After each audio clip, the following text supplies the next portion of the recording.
नमस्ते बच्चों, मैं सपना जैन आपको क्लास 4 हिंदी का पाठ 8 पढ़ाने वाली हूँ, जिसका नाम है कौन। तो चलिए शुरू करते हैं। 8 चैप्टर कौन। किसने बटन हमारे कुतरे, किसने स्याही को बिखराया, कौन चट कर गया दुपक कर घर भर में अनाज बिखराया। दोना खाली रखा रह गया, कौन ले गया उठा मिठाई, दो टुकड़े तस्वीर हो गई, किसने रस्सी काट बहाई। कभी कुतर जाता है चप्पल, कभी कुतर जूता है जाता, कभी खलीता पर बन आती, अनजाने पैसा गिर जाता। किसने जिल्द काट डाली है, बिखर गए पोथी के पन्ने, रोज टांटता धो धो कर में, कौन उठा ले जाता छन्ने। कुतर कुतर कर कागज सारे, रद्दी से घर को भर जाता, कौन कबाड़ी है जो कूड़ा दुनिया भर का घर भर जाता।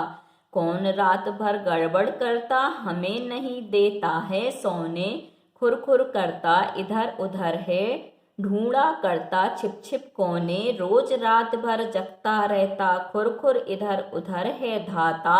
बच्चों उसका नाम बताओ, कौन शरारत यह कर जाता।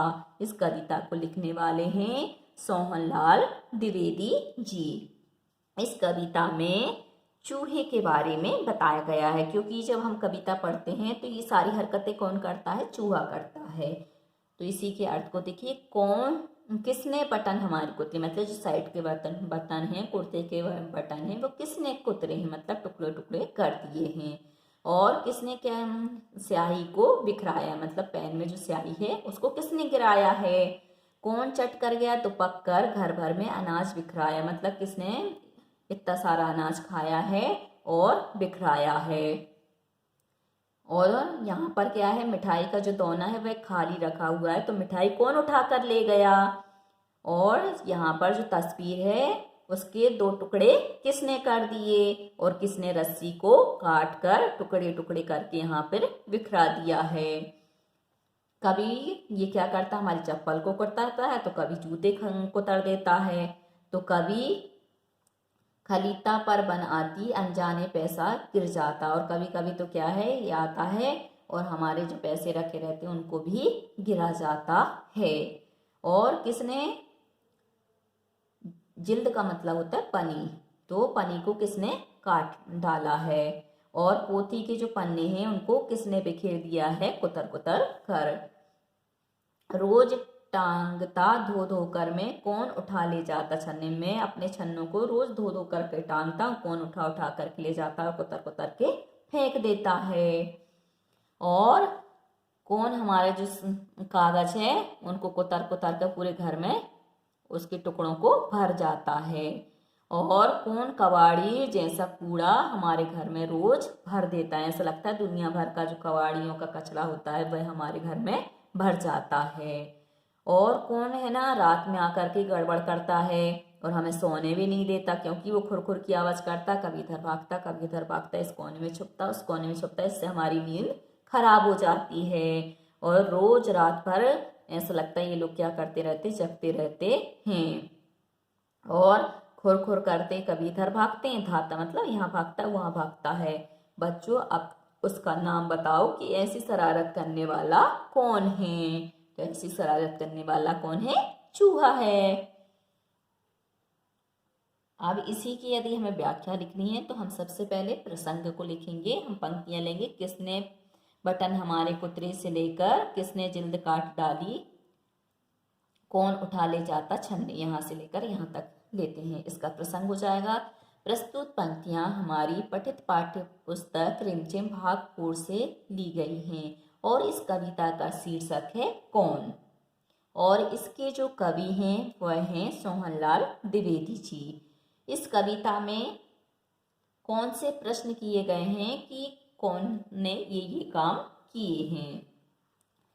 तो यहाँ पे व्याख्या हो जाएगी कि किसने हमारे कपड़ों के जो बटन हैं उनको कुतर कर तोड़ दिया है, किसने स्याही को बिखराया है, कौन छुप करके हमारे सारे अनाज को खा गया और बिखरा गया। और किसने है ना दोने में रखी हुई मिठाई को यहाँ से उठा लिया है। किसने हमारी जो तस्वीर है उसके दो टुकड़े कर दिए हैं। किसने रस्सी को कुतर दिया है और यहाँ वहाँ फेंक दिया है। किसने हमारे चप्पल को कुतरा है। किसने हमारे जूतों को काटा है और किसने हमारे पैसों को यहाँ पर गिराया है।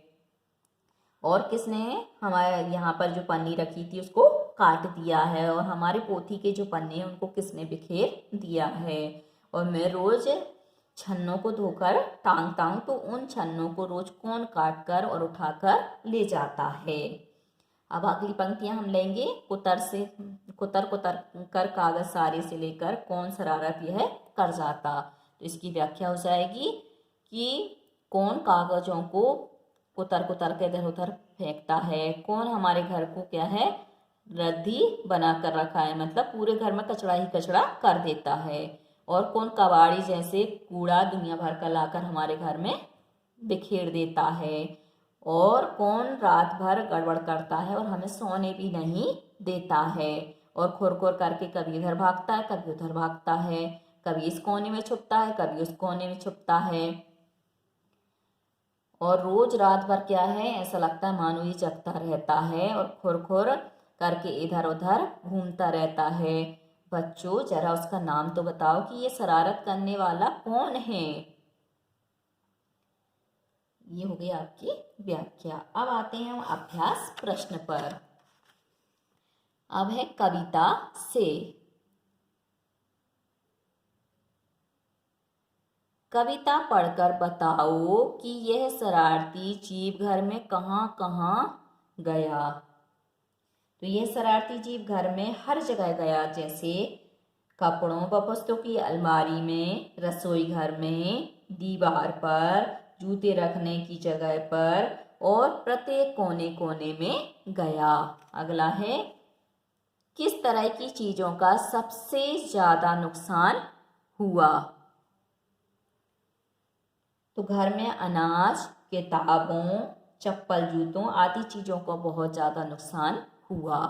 अगला है कविता में बहुत से नुकसान गिनाए गए हैं, तुम्हारे हिसाब से इनमें से कौन सा नुकसान सबसे बड़ा है, क्यों। तो इसका उत्तर हो जाएगा कि इन सब नुकसानों में सबसे बड़ा नुकसान किताबों का है, क्योंकि इनके खराब होने से हम ज्ञान पाने से वंचित रह जाएंगे। पुरानी किताबें तो बाजार में भी नहीं मिल पाती हैं, क्योंकि इसमें हमारे बहुत सारे प्रश्न उत्तर भी लिखे रहते हैं।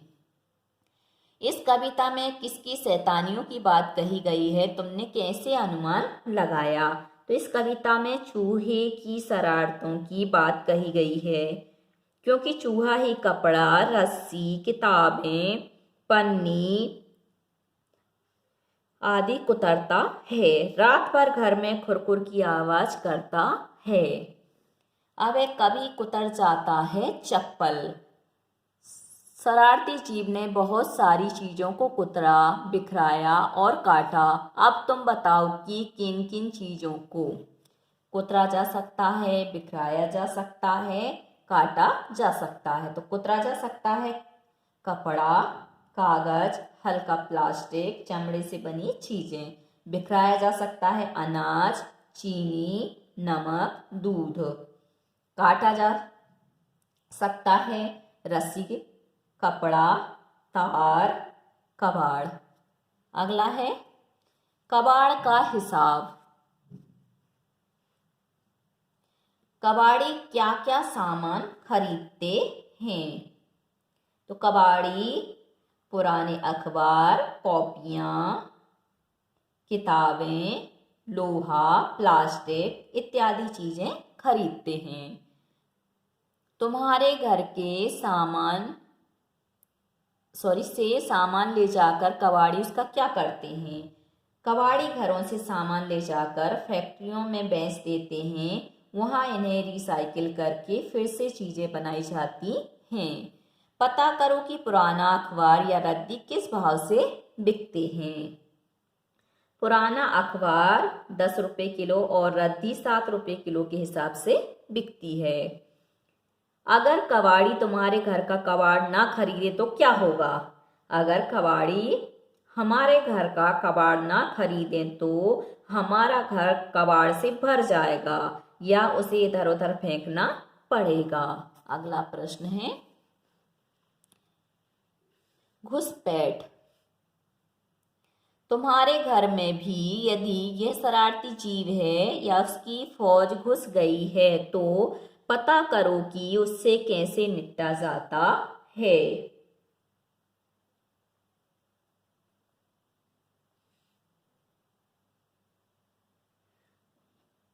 ये शरारती जीव के अलावा और कौन कौन से जीव तुम्हारे घर में घुस जाते हैं? तो सबसे पहला है कि तुम्हारे घर में या हमारे घर में यह शरारती जीव जैसे चूहे घुस आए तो उन्हें भगाने की दवाई डालेंगे या चूहेदानी का प्रयोग करेंगे। यदि इन सब से भी काम ना चले तो बिल्ली पाली जा सकती है, क्योंकि बिल्ली को देख करके चूहे जल्दी से भाग जाते हैं।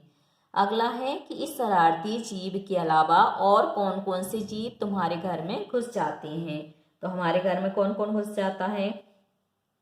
छिपकली घुस जाती है, मकड़ी, चिड़िया, तिलचट्टे, मच्छर, कबूतर, चींटियां, मक्खी, खटमल, बिल्ली आदि। अब है बूझो।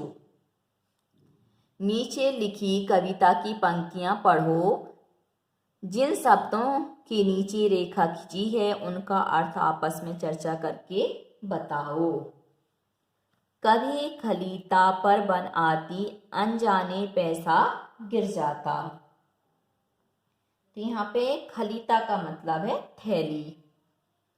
रोज टांगता धो धो कर में कौन उठा ले जाता छन्नी। तो छन्नी मतलब यहाँ पर है छानने वाला कपड़ा, जिससे हम पानी वगैरह छानते हैं। कई लोग दूध भी छानते हैं। रोज रात भर जगता रहता, खुरखुर इधर उधर है धाता। धाता का मतलब दौड़ता है। तो बच्चों आज के लिए सिर्फ इतना ही। यदि आपको हमारा ये वीडियो पसंद आया है तो लाइक कीजिए, शेयर कीजिए, सब्सक्राइब कीजिए तथा इस पाठ से संबंधित कोई भी प्रश्न है तो नीचे कमेंट्स में पूछ लीजिए। धन्यवाद।